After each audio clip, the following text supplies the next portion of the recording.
Africa Festival.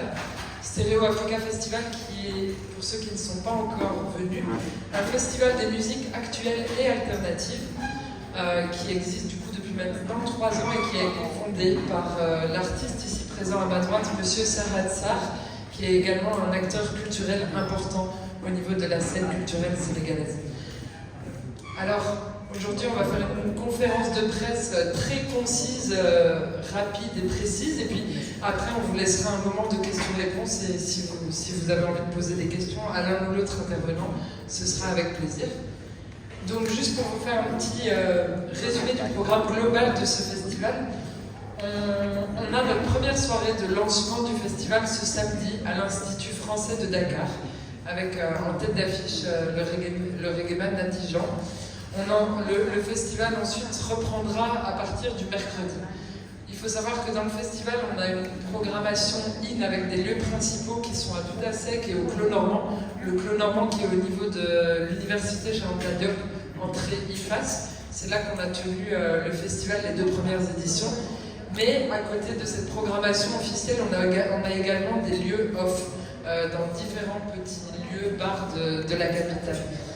Donc le mercredi, on a une première soirée qui est un lieu off qui sera à la Jam Academy Session chez Awa au niveau des Almadies, et où plusieurs artistes performeront du coup durant cette soirée.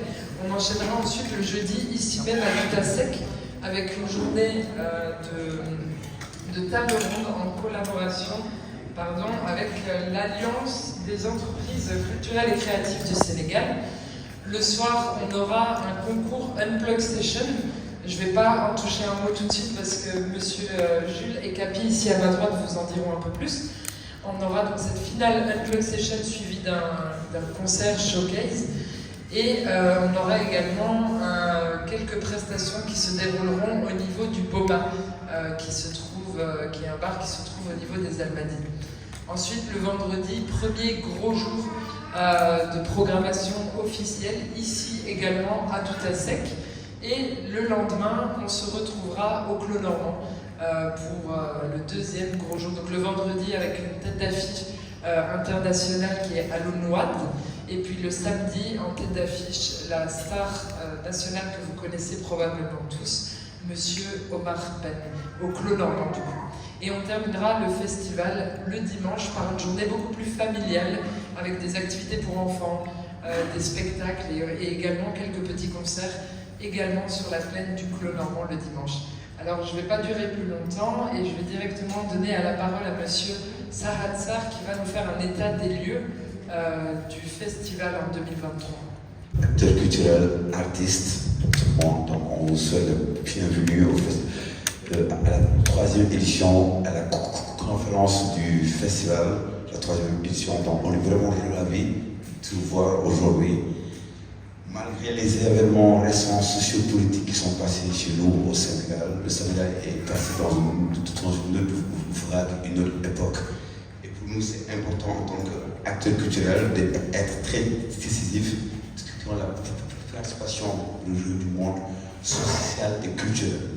Donc juste pour dire que nous sommes ravis de vous voir et nous sommes ravis de vous retrouver encore une nouvelle édition. On fait juste un état des lieux parce que le festival a été créé en l'an 2022 avec le label Stéréo Africa et l'association des gens de télé en partenariat avec le Clos Normand.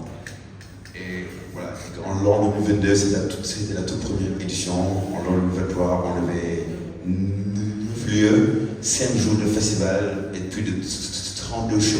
32 shows un peu partout sur la ville de Dakar.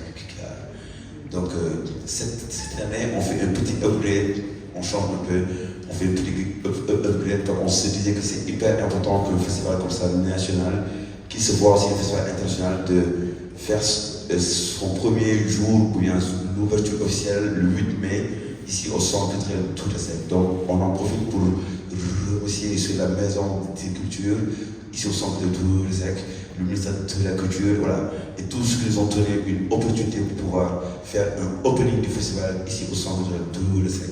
C'est pour rappeler que c'est un festival de musique actuelle, de musique world, musique alternative. Parce qu'on sait qu'ici au Sénégal, dans le contexte artistique, on voit beaucoup de hip-hop et de musique traditionnelle.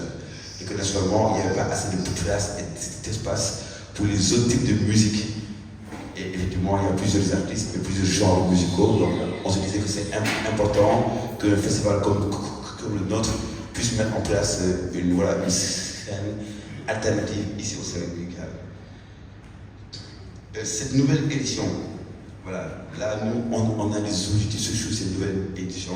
C'est accroître la visibilité des artistes ici, locaux, favoriser l'inclusion des femmes artistes, renforcer le rayonnement du festival au niveau local et international et consolider la structure du festival. Voilà, donc on se dit que en tant qu'acteur culturel et acteur du secteur, on sait qu'au Sénégal, on a des problèmes de structuration et qu'il y a énormément de... Aujourd'hui, on le voit même avec le nouveau gouvernement, c'est très dommage qu'on ait le ministère de la Culture et du Sport et qu'on met en place un attaché culturel et pas un ministère de la Culture. Donc, c'est tout pour rappeler que pour nous, la culture est un levier hyper important. Et on relance encore un appel important à tous les autorités pour dire que c'est important que la culture soit au centre de ce que nous faisons ici au pays. Parce qu'il y a énormément de chômage, énormément de jeunes qui n'ont pas cette alternative ni de perspective. Donc nous, c'est pas juste un festival de musique où on vient, on fait jouer, voilà, et les gens les rentrent. Mais c'est très important de structurer et de donner une formation aux jeunes artistes, aux jeunes acteurs culturels, et de donner des possibilités à ces jeunes ici, tout dans le pays, de pouvoir rêver, de pouvoir aussi rencontrer sur le monde entier à travers un festival local et international. Donc, chaque année, on fait venir des artistes de tout le pays, en Afrique aussi, en Europe, et on les mélange avec une scène émergente ici au Sénégal. Parce qu'on dit en général que le festival est international, c'est pas parce qu'on ramène certains artistes du monde, mais le festival devient international lorsqu'on peut montrer sur des imaginaires multiples et divers à travers le Sénégal, qu'on puisse écouter plusieurs types de musique et rencontrer sur le monde entier à travers toute la musique. Et la musique, c'est juste, la musique, c'est une rencontre, c'est un levier de rencontre des imaginaires et pour la culture. Donc, en somme, juste pour faire court, on est très heureux de vous accueillir. On est très heureux de tout voir. Chaque année, on reconnaît certaines personnes qui viennent et qui le soutiennent chaque année en sachant bien que monter un festival de cette envergure ici au Sénégal, c'est pas facile. C'est pas très facile, c'est pas très facile. Mais nous, on tient à être là chaque année. Donc, merci beaucoup et soyez là bienvenus. Djaïef. Le festival a initié pour permettre à des artistes, à des jeunes artistes sénégalais de pouvoir avoir l'opportunité de montrer qu'ils font partie de la culture, qu'ils ont une opportunité de pouvoir s'exprimer. Parce que on se rend compte qu'en général, lorsqu'on organise des festivals, les jeunes talents n'ont pas accès. On fait une programmation rigoureuse, on prend les têtes de riches, et ensuite ça se passe. Donc il y a beaucoup de jeunes qui n'ont pas cette opportunité. Donc la première édition, on a pu faire un bloc, c'est un concours où des jeunes des quartiers s'inscrivent. Et on a choisi 10. Ensuite, dans chaque commune, il y a les 3 finalistes, on les regroupe pendant une soirée durant le festival pour la finale. À la fin, un artiste est retenu et l'artiste qui gagne les 3 premiers, le label les accompagne durant toute l'année. Donc voilà, il y a plein d'activités que nous faisons, notamment la formation, le coaching, des sessions de studio, on les accompagne, on les donne des visibilités. L'initiative nous a étant un artiste parce qu'il y a des activités, il les met en avant et tout. Voilà. Donc les Unplug Sessions, l'année dernière, la première année, on a pu, entre Dakar, le Rufisque et Djaï, en sélectionner, je pense que c'est de Rufisque, le gagnant, chez vous. La première édition, c'est lui qui est sorti. La deuxième édition, l'année dernière, on a pu faire 4 Unplug Sessions. C'était à l'UCAD, à la Maison de Culture Urbaine, Gare de Thiaroye, le terre de Thiaroye et Gare de Rufisque. Là aussi, on a pu avoir 3 lauréats, dont Abel, qui est ici présent, Maguette de Rufisque. Donc, on les a payés. Et cette année, on a payé un peu, on a payé les Senghor et Maison de culture urbaine. Et normalement, demain, on fera le Guédiawaye. On a eu un décalage, comme disait M. César tout à l'heure, par rapport à la situation. On ne pouvait pas fixer des lieux. C'était dans le contexte politique, parce qu'on le faisait en mars en général.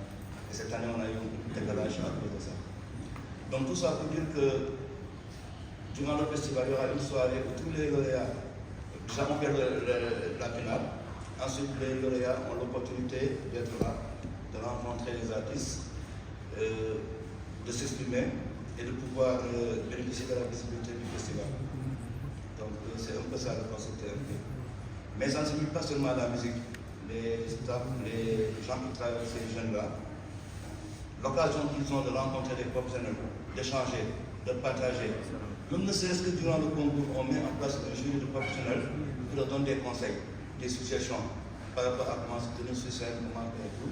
Ça a beaucoup aidé et ça reste, ça continue. Donc voilà l'idée globale d'un club et on tient à préciser qu'un club, pourquoi c'est une session acoustique. C'est voix, instruments. Donc c'est souvent des duos ou des quartettes, mais sans batterie. Donc souvent c'est guitare, clavier, basse et tout. Donc voilà, en gros, ça a permis de voir qu'en 4 ans, imaginez chaque localité, ces jeunes-là nous relancent. Cette année on a eu ce problème, parce que les gens nous relancent en disant qu'est-ce qu'il y aura des clubs et pourquoi vous ne le faites tout durant le festival. C'est que le festival va servir d'émulé pour que d'autres acteurs et d'autres promoteurs puissent reproduire ce modèle, que ça puisse aider la jeunesse à pouvoir avoir accès à des scènes, à des possibilités.